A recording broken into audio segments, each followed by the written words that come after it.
देशवासियों नमस्कार। मेरा नाम है कुर्बान मलिक। वैसे मैंने अपने YouTube मंच से हमेशा देश के प्रधानमंत्री आदरणीय नरेंद्र मोदी और देश के गृह मंत्री अमित शाह और उत्तर प्रदेश के बहुत ही कर्मठ लोकप्रिय दूसरी बार के सीएम आदित्यनाथ बाबा महाराज की कई मुद्दों पर कड़ी आलोचना की है और सरकार से तीखे सवाल किए हैं और जनता के सवालों को सरकार से किए हैं।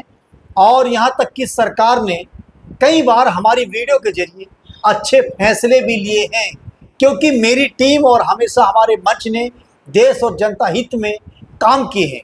दोस्तों, देश के प्रधानमंत्री आदरणीय नरेंद्र मोदी जी ने भले ही मुसलमानों के साथ भेदभाव किया हो, मगर जैसे समाजवादी है, बीएसपी का एक दौर रहा है, कांग्रेस का एक दौर रहा है, इसमें अपर कास्ट के मुसलमान मंत्री और राज्यसभा और कैबिनेट में हुआ करते थे और बड़े बड़े पदों पर हुआ करते थे।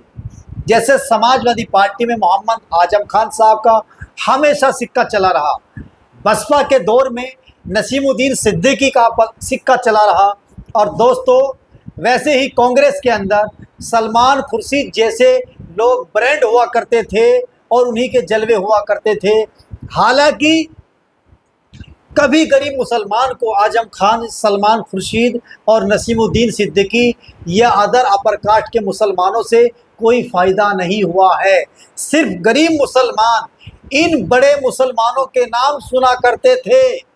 आजम खान साहब या सलमान खुर्शीद या नसीमुद्दीन सिद्दीकी या बाकी मुसलमानों के जो बड़े लीडर रहे हैं, वह किसी गरीब की दहलीज पर नहीं आए, किसी गरीब की बेटी बच्ची के निकाह में शामिल नहीं हुए, किसी गरीब मुसलमान के जनाजे में शामिल नहीं हुए, किसी गरीब मुसलमान के जनाजे को कंधा नहीं दिया, ना ही कब्रिस्तान तक ये लोग पहुँचे हैं। दोस्तों, देश के प्रधानमंत्री आदरणीय नरेंद्र मोदी जी ने देश के अंदर एक प्लेटफॉर्म बनाया है मुस्लिम समाज के लिए, अल्पसंख्यक, इसका बाकायदा डिपार्टमेंट है, कोटा है, विभाग है। इसके जरिए गरीब मुसलमानों की कदम कदम पर मदद हो रही है। एक मोदी जी की एक योजना है, वैसे तो मुसलमानों के लिए काफ़ी योजना है, मगर वो गरीब मुसलमानों तक इसलिए नहीं पहुंचती है, हमारे गरीब मुसलमान भाई एक्टिव जागरूक नहीं है, कम पढ़े लिखे हैं, इसलिए इंटरनेट के दौर में भी, सोशल मीडिया के दौर में भी वह योजना उनके पास नहीं पहुंच पाती है। गरीब मुसलमान के पास ना तो इंटरनेट की फैसिलिटी है, ना बड़ा मोबाइल है, इसलिए वो योजनाओं से महरूम रह जाते हैं। अगर मैं प्रधानमंत्री जी की आयुष्मान योजना के बारे में बात करूं, दोस्तों, एक दौर में गरीब मुसलमान मस्जिद मदरसे के बाहर जुमे के दिन चंदा इकट्ठा किया करते थे, एक एक दो दो 5-5 10-10 रुपए की भीख मांगा करते थे कि हमें अल्ट्रासाउंड करवाना है, सीटी स्कैन कराना है, बड़ी जांच करानी है, हमारे साथ मेडिकल इशू है, हमें ऑपरेशन कराना है। और मोदी जी ने क्या क्या गरीब मुसलमानों के लिए, अमीर मुसलमानों के लिए नहीं, गरीब मुसलमानों के लिए आयुष्मान कार्ड योजना के जरिए 5 लाख रुपए दिए हैं। 5 लाख मामूली रकम नहीं है, बहुत बड़ी रकम है। 5 लाख रुपए दिए हैं कि तुम गरीब मुसलमान हो, मेरे भाई हो, मेरे साथी हो, मेरे देश प्रेमी हो, तुम इलाज कराओ, तंदुरुस्त और सेहतमंद रहकर अपना रोजगार करो, फिर आत्मनिर्भर बनो।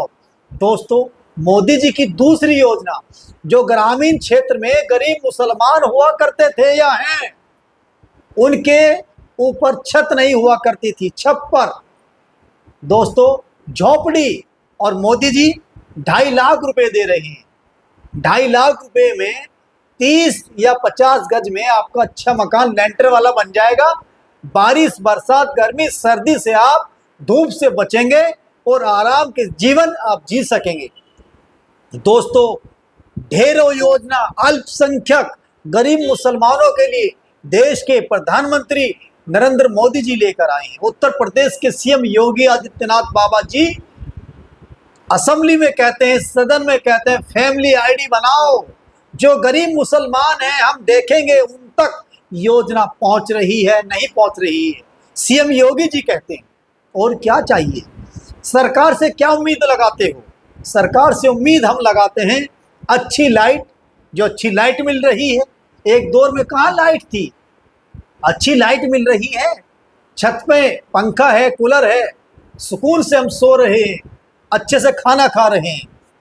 और दूसरी क्या बात, सीएम योगी जी की, अपराध मुक्त प्रदेश हो चुका है। दोस्तों देखिए 100% तो मेरे भाइयों रिजल्ट कहीं नहीं मिलता, मगर मुसलमानों के साथ 2017 से पहले हर दिन डिस्प्यूट, झगड़े, दंगा फसाद हुआ करते थे, कभी लड़ाइयों के नाम पर, नशे के नाम पर। और अब मुसलमान थाने में दिखाई नहीं देता है, क्योंकि क्राइम पूरी तरीके से मुसलमानों के बीच से खत्म, समाप्त हो चुका है।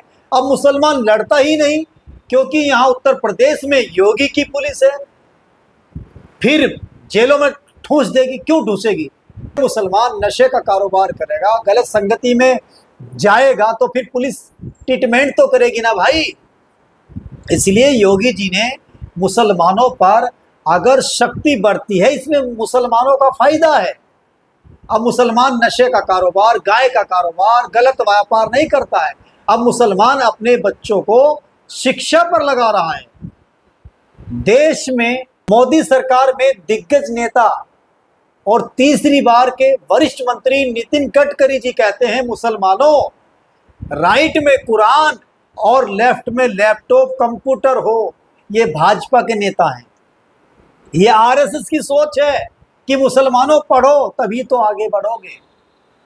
बाकी नेता हमें अदर पार्टी के कहते हैं, नहीं कहते, कोई नहीं कहता कि तुम पढ़ो।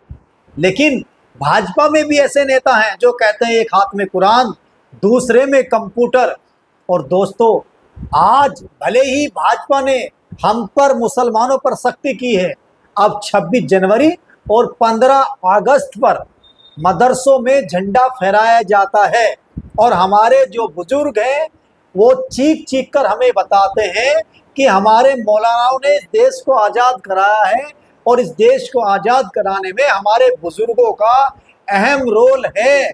और हमें 15 अगस्त 26 जनवरी के दिन अपने बुजुर्गों के नाम सुने जाते हैं, जो हमें अच्छा लगता है और अपने बुजुर्गों की ताज़ा याद होती है, क्योंकि इस देश को बचाने में, संवारने में मुसलमान के मौलानाओं और बुजुर्गों का सबसे अहम योगदान है।